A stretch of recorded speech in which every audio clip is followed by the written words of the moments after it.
అప్పులు తీసుకోవడం అనేది చాలా సున్నితమైన విషయం. సరైన ప్రణాళిక లేకుండా అప్పులు తీసుకుంటే అది ఆర్థికంగా మరింత లోతుకు తీసుకుపోతుంది. కాబట్టి అప్పులు తీసుకునే ముందు, అప్పులు తీసుకున్న తర్వాత తప్పనిసరిగా ఈ జాగ్రత్తలు పాటించాలి. అవి ఈ వీడియోలో తెలుసుకుందాము. వీడియోనైతే ఒక లైక్ చేయండి. అప్పులు తీసుకునే ముందు పాటించాల్సిన జాగ్రత్తలు. సరైన అవసరం ఉందా లేదా అని తెలుసుకోవాలి.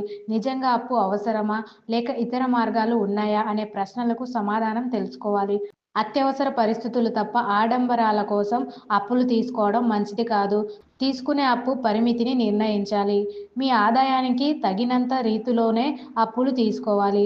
సాధారణంగా నెలవారీ ఆదాయంలో 30-40% కంటే ఎక్కువ హడావుడిగా తీసుకోవద్దు. తీసుకునే వడ్డీ రేటు, షరతులను పూర్తిగా అర్థం చేసుకోవాలి. బ్యాంకులు, ప్రైవేట్ ఫైనాన్స్ కంపెనీలు, వ్యక్తిగత రుణదాతలు అందించే షరతులను బాగా పరిశీలించాలి. చౌక వడ్డీ రేటు, తక్కువ ప్రాసెసింగ్ ఫీజు ఉండే సంస్థను ఎంపిక చేసుకోవాలి. రుణం తీసుకునే విధానంలో సెక్యూర్డ్, అన్‌సెక్యూర్డ్ లోన్‌నా తెలుసుకోవాలి. సెక్యూర్డ్ లోన్ మీ ఆస్తిని తాకట్టు పెట్టాల్సిన అవసరం ఉంటుంది. ఇంటి రుణం, బంగారు రుణం ఇలాంటివి. అన్‌సెక్యూర్డ్ లోన్ బదులుగా ఆస్తి అవసరం ఉండదు, కానీ వడ్డీ ఎక్కువ ఉంటుంది.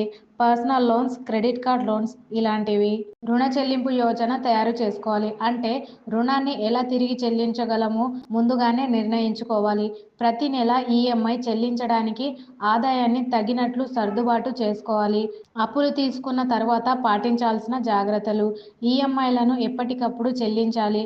ఆలస్యం చేస్తే వడ్డీ రేటు ఎక్కువ చెల్లించాల్సి ఉంటుంది. మీ సిబిల్ స్కోర్, క్రెడిట్ స్కోర్ తగ్గిపోతుంది. ఇది భవిష్యత్తులో రుణాలు తీసుకోవడానికి కష్టతరం చేస్తుంది.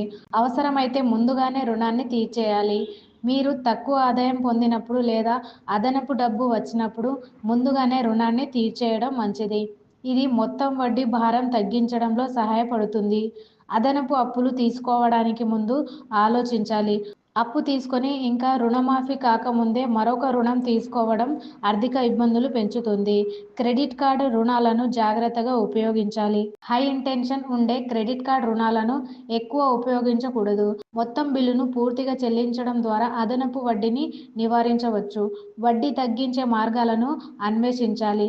బ్యాంకు లేదా నాన్ బ్యాంకింగ్ ఫైనాన్స్ కంపెనీల ద్వారా తక్కువ వడ్డీ రేటు పొందవచ్చు. ఈ జాగ్రత్తలు పాటించకపోతే వచ్చే సమస్యలు ఏంటో తెలుసుకుందాము. మరింత అప్పుల్లో కూరుకుపోతారు. ఒక రుణాన్ని తీర్చేందుకు మరొక రుణం తీసుకుంటే అప్పు చక్రంలోకి పడిపోతారు. సిబిల్ స్కోర్ తగ్గిపోతుంది. భవిష్యత్తులో రుణాలు తీసుకోవడం మరింత కష్టతరం అవుతుంది. కొన్ని కారణంగా ఆస్తి కోల్పోవచ్చు. తాకట్టు పెట్టిన ఆస్తి బ్యాంకు స్వాధీనం చేసుకునే ప్రమాదం ఉంది. అప్పులు అవసరమైనప్పుడు మాత్రమే తీసుకోవాలి. సరైన ప్రణాళిక లేకుండా, వడ్డీ రేట్లు అర్థం చేసుకోకుండా అప్పులు తీసుకుంటే అది మరింత భారంగా మారుతుంది. కాబట్టి ఎప్పటికప్పుడు రుణ చెల్లింపులు చేయటం, ఎక్కువ అప్పుల్లో పడకుండా ఉండటం, ఆదాయానికి తగ్గ రుణం తీసుకోవడం చాలా ముఖ్యం. సో ఫ్రెండ్స్, వీడియో నచ్చితే లైక్ చేయండి అండ్ మరిన్ని వీడియోల కోసం మన ఛానల్‌ని సబ్స్క్రైబ్ చేసుకోండి. Thank you for watching.